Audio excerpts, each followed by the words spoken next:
Assalamualaikum warahmatullahi wabarakatuh. Saya Emrido, NIM 1052000212. Saya dari lokal 3G Ilmu Pemerintahan Fakultas Syariah Universitas Islam Negeri Sultan Taha Saifuddin Jambi. Di sini saya akan menjawab soal tugas kuliah, yaitu dari mata kuliah pengantar ilmu hukum. Itu langsung saja dengan soalan yang pertama. Jelaskan tujuan dan motivasi saudara memilih Prodi Ilmu Pemerintahan UIN STS Jambi sebagai pendidikan tinggi dalam menempuh pendidikan lanjutan. Itu jawaban saya ya. Motivasi saya dan cita-cita saya serta tujuan saya dalam memilih Prodi Ilmu Pemerintahan ini adalah, sejak saya kecil saya sering melihat kakek saya menonton berita di televisi, dan lama-kelamaan hal tersebut membuat saya menyukai hal-hal yang berbau politik, pemerintahan, dan hukum. Dan alhamdulillah, dengan jalan yang dibuat Allah Subhanahu wa taala, tanpa saya duga-duga, akhirnya saya diterima masuk dan berkuliah di UIN STS Jambi dengan program studi Ilmu Pemerintahan.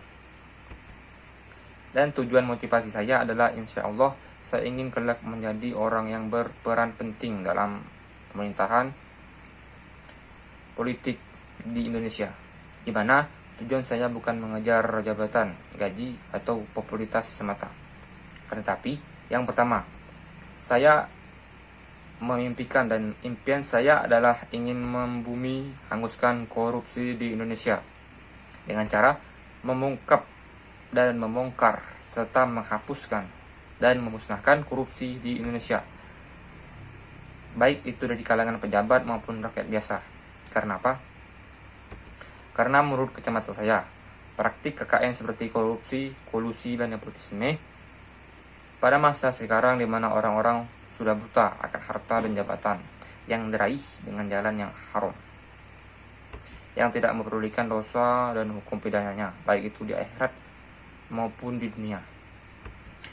Menurut saya bahwa sekarang korupsi di Indonesia sudah menjadi budaya yang buruk dari masa ke masa, yang suatu hari akan menggerogoti bangsa ini seperti halnya setangkai bunga yang dimakan oleh ulat daun, yang dimana seharusnya bangsa ini yang kaya akan sumber daya alam yang melimpah seperti emas, tembaga, nikel, batu bara, dan lain-lain, dan alam yang indah dan serta flora dan fauna yang berbagai jenis yang tidak kita temukan di negara lain, di mana hal tersebut mengundang jutaan turis mancanegara. Nah, dengan hal tersebut seharusnya negara Indonesia ini adalah negara termasuk negara yang kaya dan maju. Akan tetapi kenyataannya tetap saja negara ini menjadi negara yang berkembang, yang mempunyai hutang di mana-mana dengan alasan ingin melakukan pembangunan negara. Tetapi kenyataannya tetap saja rakyat yang harus menjadi korban, seperti mahalnya biaya pengobatan, pendidikan, dan masih banyak lagi yang tidak bisa saya sebutkan satu persatu. Maka dari itu, tujuan saya adalah untuk menyingkirkan, memusnahkan ulat-ulat, yaitu para koruptor di luar sana. Ya ingin dan saya ingin bisa membuat bangsa kita bisa sejahtera dan besar seperti halnya setangkai bunga yang bersih dari ulat. Yang kedua, jujur. Saya pribadi sebagai salah satu dari sekian banyak generasi muda Indonesia turut sedih dan kecewa melihat sistem pemerintahan dan hukum di Indonesia yang tidak adil, cenderung tajam di bawah dan tumpul di atas, di mana sering kita lihat seorang yang memiliki kuasa dan harta, mereka memiliki hukum yang tidak sama dengan rakyat biasa yang tidak memiliki apa-apa, di mana hukum bisa dibeli di negeri ini. Dan tujuan saya dengan saya sekarang berkuliah mengambil studi ilmu pemerintahan, saya ingin suatu hari saya bercita-cita seperti yang saya katakan di awal tadi, bahwa saya ingin kelak menjadi seorang yang memiliki peran penting dalam politik, pemerintahan, serta hukum di negeri ini, supaya saya insya Allah saya bisa mewujudkan Pancasila kelima, yaitu keadilan sosial bagi seluruh rakyat Indonesia. Baiklah, Selanjutnya soal nomor 2, yaitu salah satu tujuan hukum adalah terciptanya keteraturan dan memenuhi rasa keadilan bagi masyarakat. Sebutkan dan jelaskan menurut Anda tentang definisi hukum dan apa kegunaannya mempelajari hukum, khususnya bagi mahasiswa prodi ilmu pemerintahan, serta berikan contoh hukum tertulis maupun tidak tertulis yang ada di sekitar Anda. Baiklah, saya akan menjawabnya. Itu jawaban nomor 2. Menurut saya, definisi hukum adalah peraturan yang berupa norma dan peraturan yang dibuat dengan bertujuan untuk mengatur tingkah laku manusia, menjaga ketertiban, keadilan, dan mencegah terjadinya kekacauan, atau bertugas untuk menengahi suatu perkara, serta ia memiliki sanksi bagi barang siapa yang melanggarnya. Dan menurut saya, kegunaan ilmu hukum bagi mahasiswa prodi ilmu pemerintahan banyak sekali. Di antaranya yaitu yang pertama, karena ilmu pemerintahan mempunyai hubungan yang erat dengan ilmu hukum, yaitu ilmu hukum yang mempelajari hukum yang berlaku di kalangan masyarakat tertentu. Hukum dibuat dan dijalankan oleh pemerintah dan juga dalam pembuatan undang-undang oleh pemerintah. Mereka mengkaji dan meninjau apakah undang-undang tersebut sesuai dengan hukum yang berlaku. Nah, dengan adanya hal tersebut, secara tidak langsung, kegunaan ilmu hukum bagi mahasiswa ilmu prodi pemerintahan adalah sangat besar. Dan yang kedua, menambah bekal bagi mahasiswa prodi ilmu pemerintahan setelah lulus dan masuk ke dunia kerja yang berhubungan dengan pemerintahan, politik, serta hukum. Yang ketiga, sebagai sarana sosial kontrol, yaitu bertujuan untuk memberikan suatu batasan tingkah laku mahasiswa yang menyimpang dan akibat yang akan diterima karena penyimpangan tersebut. Yang keempat, agar mahasiswa tidak buta akan hukum, sehingga mengurangi risiko pelanggaran hukum dan menghindari pembodohan atau penipuan hukum dari pihak yang mencari keuntungan dari ketidaktahuan orang lain. Dan kelima, dan kita sebagai mahasiswa wajib mempelajari hukum karena hukum adalah sangat erat dengan kehidupan kita sehari-hari. Yaitu selanjutnya, contoh hukum tertulis, itu adalah Undang-Undang Dasar 1945, aturan berkendara dalam Undang-Undang Lalu Lintas, serta Kitab Undang-Undang Hukum Pidana. Dan contoh hukum tidak tertulis adalah hukum adat atau pantangan dan pamali. Itu adalah contohnya. Pembahasan dari hukum tertulis adalah aturan yang dikodekan atau diinformalkan dalam bentuk peraturan resmi. Hukum tertulis umumnya bersifat mengikat dan ditempatkan pada tempat yang mudah dilihat atau diumumkan agar diketahui khalayak umum. Biasanya ada sanksi yang tegas atau tertulis. Hukum tertulis biasanya adalah perundang-undangan seperti Undang-Undang Dasar atau Undang-Undang Kewarganegaraan, aturan lalu lintas, dan aturan tentang pidana.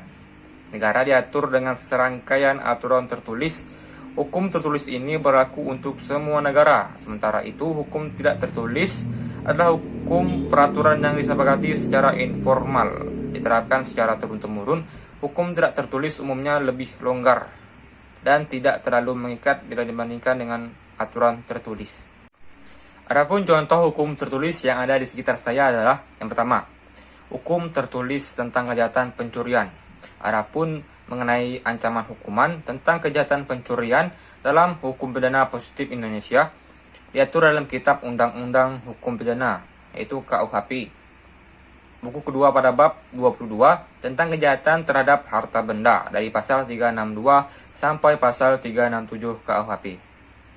Adapun bunyi pasal 362 KUHP sebagai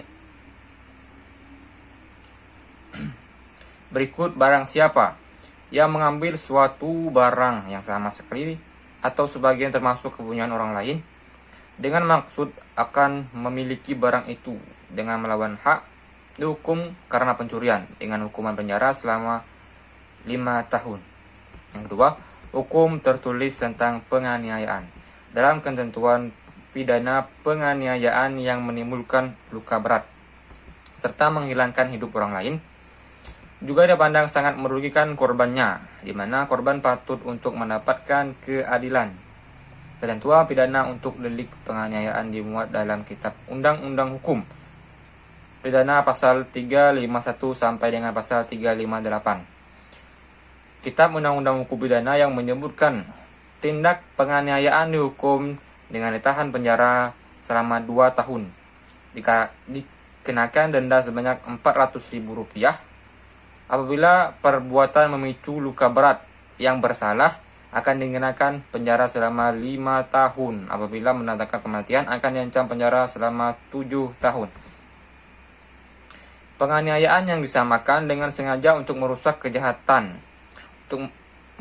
kesehatan tidak akan dipidana. Ada pula yang mengatur tentang tindak kekerasan yang dimuat dalam pasal 170 Kitab Undang-Undang Hukum Pidana, yang menyatakan bahwa barang siapa terang-terangan melangsungkan kekerasan terhadap orang atau barang akan dipidana selama 5 tahun 6 bulan.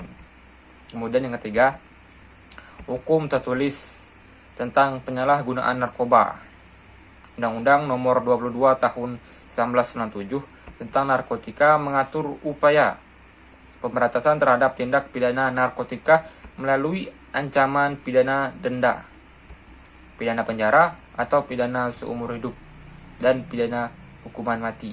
Di samping itu, Undang-Undang Nomor 22 Tahun 1997 juga mengatur mengenai pemanfaatan narkotika untuk kepentingan pengobatan dan kesehatan, serta mengatur tentang rehabilitasi medis dan sosial. Namun, dalam kenyataannya, tindak pidana narkoba di kalangan masyarakat dengan korban yang meluas, terutama di kalangan anak-anak, remaja, dan generasi muda pada umumnya. Dan selanjutnya, hukum tidak tertulis umumnya hanya berlaku pada sekelompok tertentu saja di masyarakat. Sanksi dalam hukum tidak tertulis juga tidak setegas sanksi pada hukum tertulis.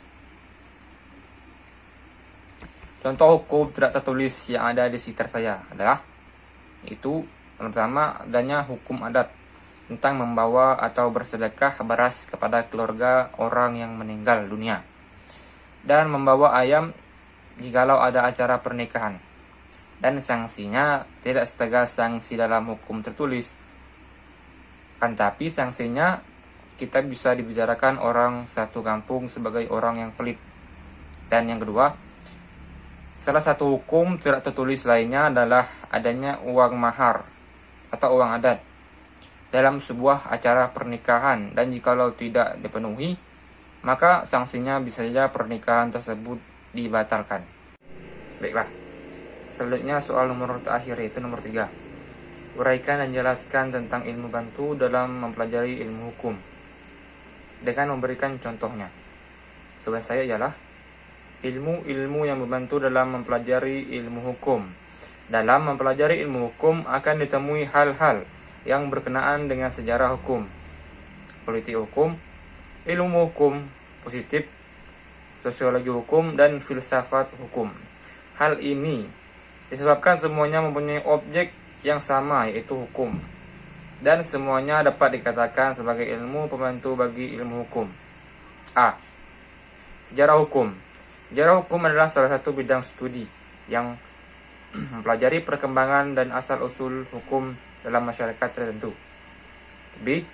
Politik hukum adalah salah satu bidang ilmu yang mempunyai ciri tertentu, yaitu kegiatan untuk menentukan atau memilih hukum mana yang sesuai untuk mencapai tujuan yang dikehendaki oleh masyarakat. Serta C. Ilmu hukum positif adalah salah satu cabang ilmu pengetahuan yang secara empiris dan analitis mempelajari hubungan timbal balik antara hukum sebagai gejala sosial dan gejala-gejala lainnya. Sekian, itulah jawaban dari saya. Terima kasih atas segala perhatian. Mohon maaf atas segala kekurangan. Billahi taufiq wal hidayah. Wassalamualaikum warahmatullahi wabarakatuh.